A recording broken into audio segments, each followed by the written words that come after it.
Hello and welcome to the first dedicated Bumbling book club video. My name is Laura, and if you have not been here before, if you don't know who I am, this is probably not the video to start with. I am Laura, otherwise known as the Lonely Knitter. I am the maker behind Crafters Bum. I am the dyer behind Bumbling Yarns, the organiser behind East Anglia Yarn Festival, and sometimes pattern designer, knitting pattern designer that is. I come to YouTube mainly to chat about things yarny, and this is one of my things for 2022. It's my Bumbling book club. So every 2 months I will chat about a book. I'll announce the book at the start of that 2 months.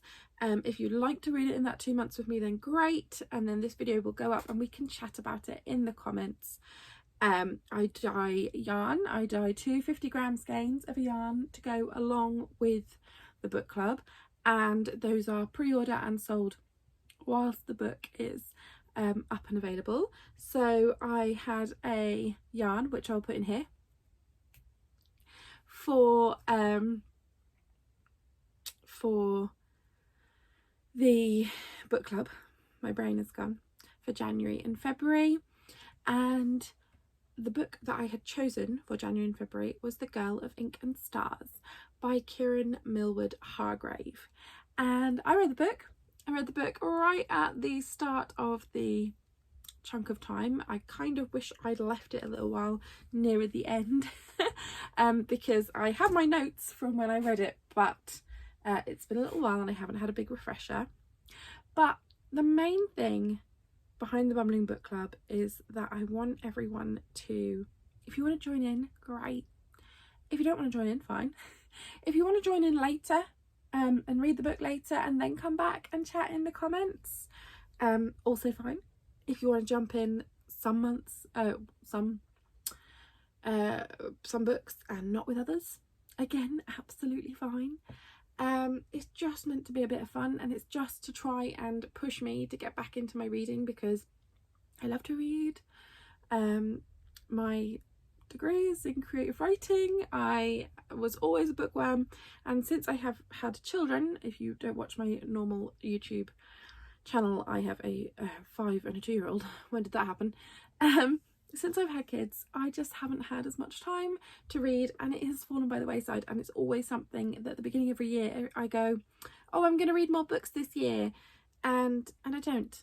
So this year I'm going to try and actually make it happen and actually read the books. I have no makeup on. That is pretty standard. And now I'm looking at myself in a camera and regretting it slightly. Anyway, I would love at this point to show you the pair of socks that I knit with the yarn from the book club over the last 2 months. If you know me, you know that most things in terms of my knitting is what falls by the wayside whenever work gets tough. Well, the first ever East Anglia Yarn Festival is in less than 3 weeks, and my knitting is the thing that suffered. It wasn't suffering. I had knit an entire sock. I put in a little star colour work around the cuff and around the just before the toes. I knit that single sock, and I don't know where it is. It is gone. I have lost it somewhere.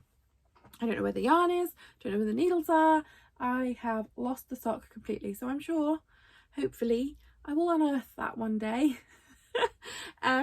But yeah, the goal was to be able to show you a pair of socks, and I'm hoping that after East Anglia Yarn Festival I can take a little holiday for myself and I can actually knit up the socks from the next book. But I would love to see what you've made, if you've made anything with the yarn. You don't have to make anything with the yarn. It's nice.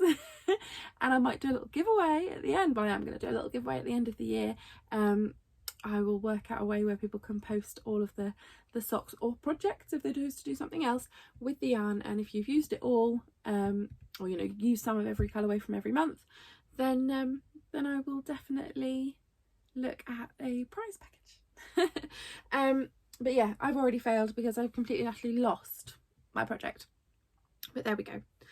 Anyway, so I'm going to get into it, otherwise this video will just end up being me chatting, and I have a podcast to record today as well, so I can't get too chatty.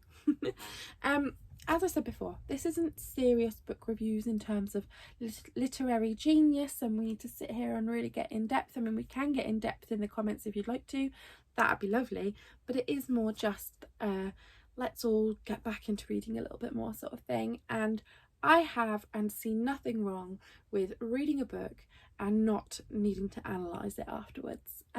It's more just a friendly chat.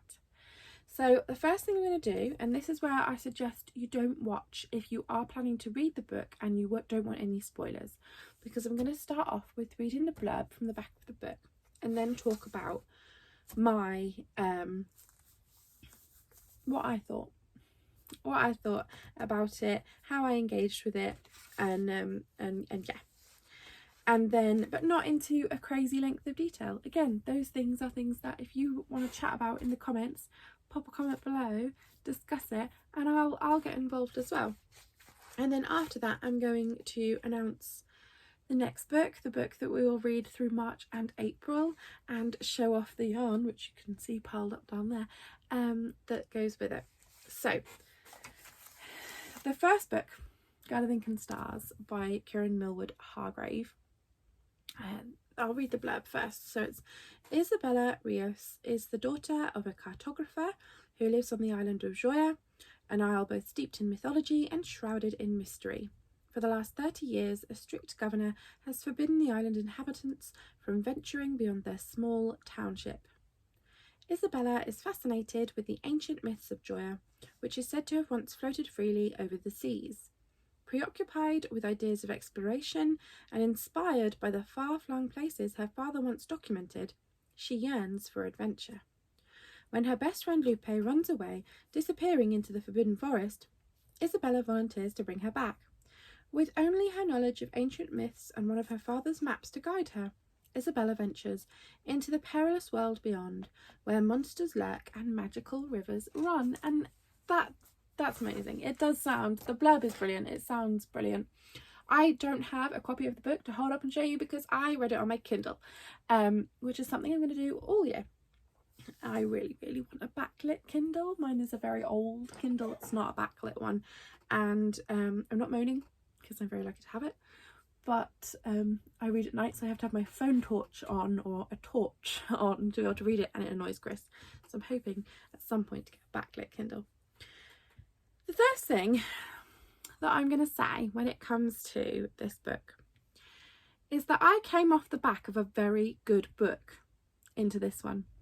I read Uprooted by Naomi Novik and I loved it, and I was glued to it to the point where I ignored all housework and I just had to read my book. I read it walking to the school on the school run.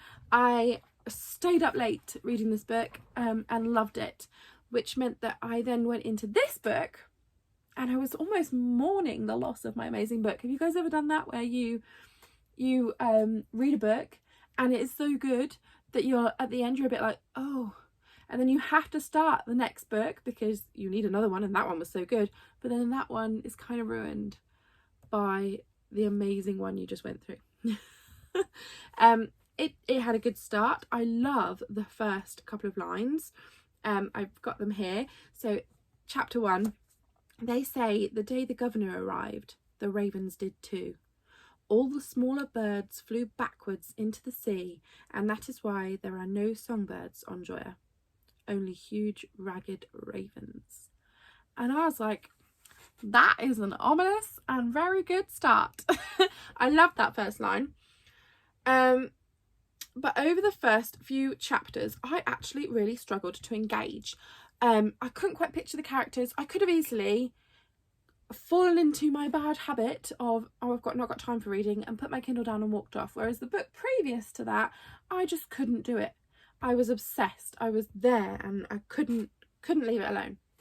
So this book, I could have put down a few times, and if it wasn't for the book club, I think I might have fallen off my I will read books wagon. So thank you for keeping me accountable. Sorry, I have a very creaky chair, but this room is absolutely full with festival stuff and there is no space for me to sit in my other chair. So yeah, I came off the back of a very good book that I was very invested in, and it meant that I didn't 100% engage with the new book immediately, mainly because I couldn't picture the characters in my head. I was really looking for an image of those characters, and I didn't actually really do this all the way through the book. Maybe a bit of Lupe, but not of our main character, and that, I think that is on purpose, because this book is actually meant for a younger audience. It is a YA book, and it won a couple of awards. So it won 2 awards in 2017. It won the Waterstones Children's Book Prize and the British Book Awards Children's Book of the Year. And you know, when you look at it online, there's a lot of stuff about how it's about an 8 to 12 year age range. So it is a young person's book. You know, and quite a lot of YA books, especially for the younger range, don't tend to impress a real sense of what a character looks like on the reader, because they want the younger mind, the younger imagination, to be able to put themselves into those shoes. And so I can see why that's been done. Maybe you didn't feel like that, or maybe that was just me that felt like that. But yeah, I didn't 100% feel like I could picture Isabella throughout the book.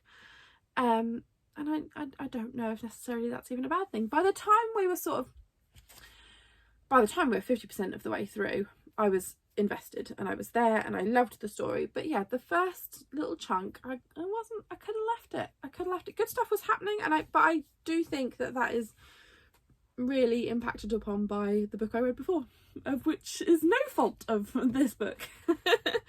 I really got the feeling of a young heroine. I didn't expect the ending. I didn't, and I'm sure other people will say, oh, I saw that coming a mile off.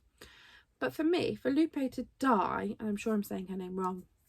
If I am, I apologise. That's how I said it in my head. For her to die at the end, I just didn't expect it at all. Especially because of the age range, because it is a younger age range. But then there was scary bits all the way through the book, and there were bits that would have been potentially challenging for the age range anyway. And so actually, in the grand scheme of things, this probably wasn't. Yeah, I just didn't expect it, and I was really upset by it. And leaving the end of the story, okay, it was on a good note, because you know they were free and everything, but I just had that little stroke of grief, that little after bit where I was like, oh.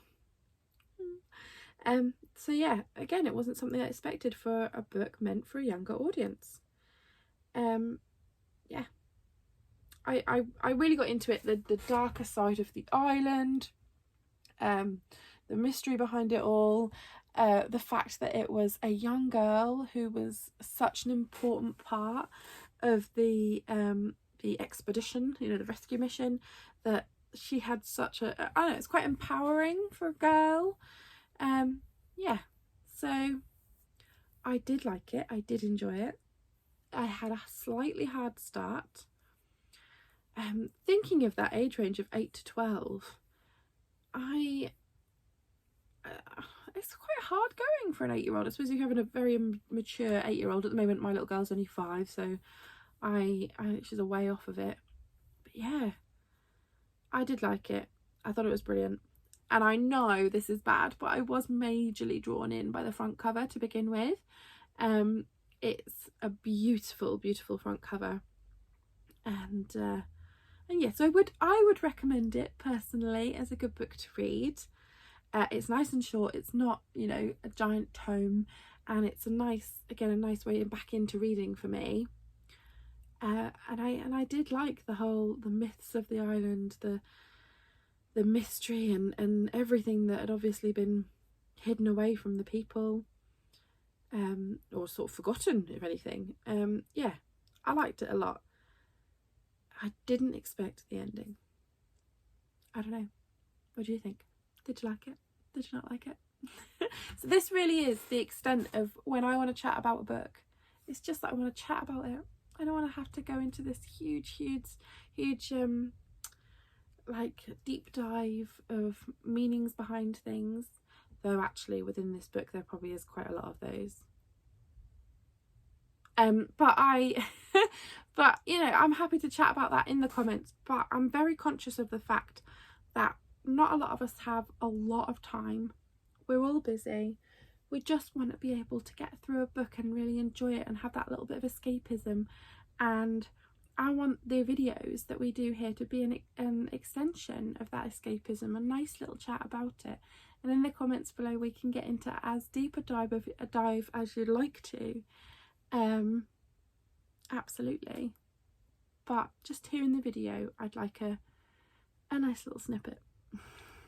Anyway, I think that was everything that I had wanted to say about, that I'd really wanted to bring to the video to say about the book. And yeah, I'd love to chat with you about it in the comments. The book for March and April is Dumplin by Julie Murphy. So that's Dumplin with no G on the end and an apostrophe. So by Julie Murphy. It has been made into a film with Jennifer Aniston in it. I believe is still on Netflix. I have watched the film. So I really liked the film and I really wanted to read the book and see what the differences were and how it compared and things like that. So I really wanted to try the book as well. So I thought, well, this is a good chance to try it out with you guys and see what you think as well. So yeah, Dumplin by Julie Murphy. I will just read you the blurb from the back of the book.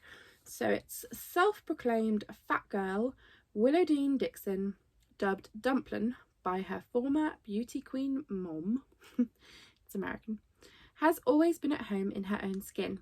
Her thoughts on having the ultimate bikini body? Put a bikini on your body. With her all-American beauty best friend Ellen by her side, things have always worked.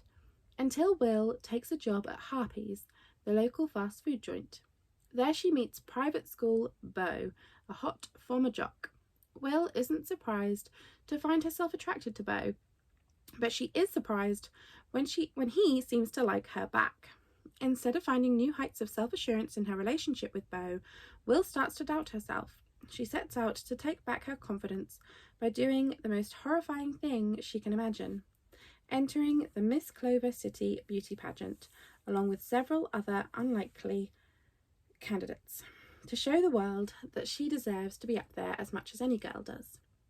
Along the way, she'll shock the hell out of Clover City and maybe herself most of all. So I've gone with a book that is quite a different sort of storyline and idea. I love a full range, but again, I'm picking books deliberately that I hope that most of us could get through within a 2-month period, that we could sort of fall in love with in different ways, but that wouldn't be too hard going, that wouldn't be something that everyone feels I'm dragging them through. I want it to be a bit of fun. So I've dyed some yarn with the cover, what I've seen on from the movie, and yeah, from the cover of the book, which is what I went with again for Gala and Stars. So for Dumplin, there is 250 grams again, so they will come skeined up, but I have already wound the red of mine. So it is a really tonal red, where I've kept some bits out of the pan so they're almost white. Not a lot at all, like a very small amounts. So it's reds with little flecks of white that's meant to give it a sort of sparkly sort of idea without going for a sparkle yarn, which I know some people don't like. Little tiny flecks of black in there, and then a contrasting silvery grey. And last time I had a message from someone asking if I would consider doing a DK option as well. Obviously some people do like to make DK socks, but you could also use this for anything. It doesn't have to be socks. If you want to make a hat, if you want to make something different, that's absolutely fine.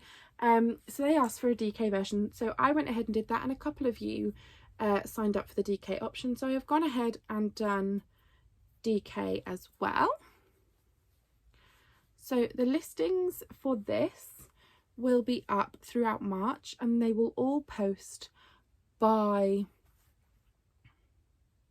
March, not the end of March, like the first week in April, because I have East Anglia Yarn Festival. But yeah, so I have some DK as well as my sock available, and I hope you like them. I am going to keep hold of mine with a death-like grip because I have no idea where last month's yarn went, and I'm not letting that happen again. So if you go over to the website now, the links will be below.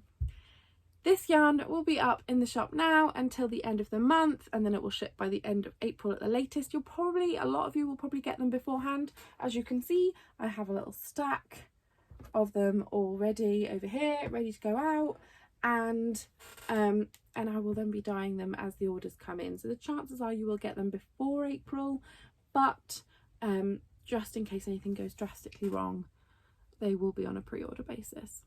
But yeah, I think I'm going to leave it there because I have a podcast to record as well, and I've already kept you for over 20 minutes. Thank you so much for watching. I hope you read the book, enjoyed it. If you didn't read it and you fancy reading it now, brilliant. Hope you read the next book with us. Again, no pressure. This is the least pressure book club there's ever been in the world. But yeah, have fun, happy reading, happy knitting, and thank you as always for making me so much less of a lonely knitter.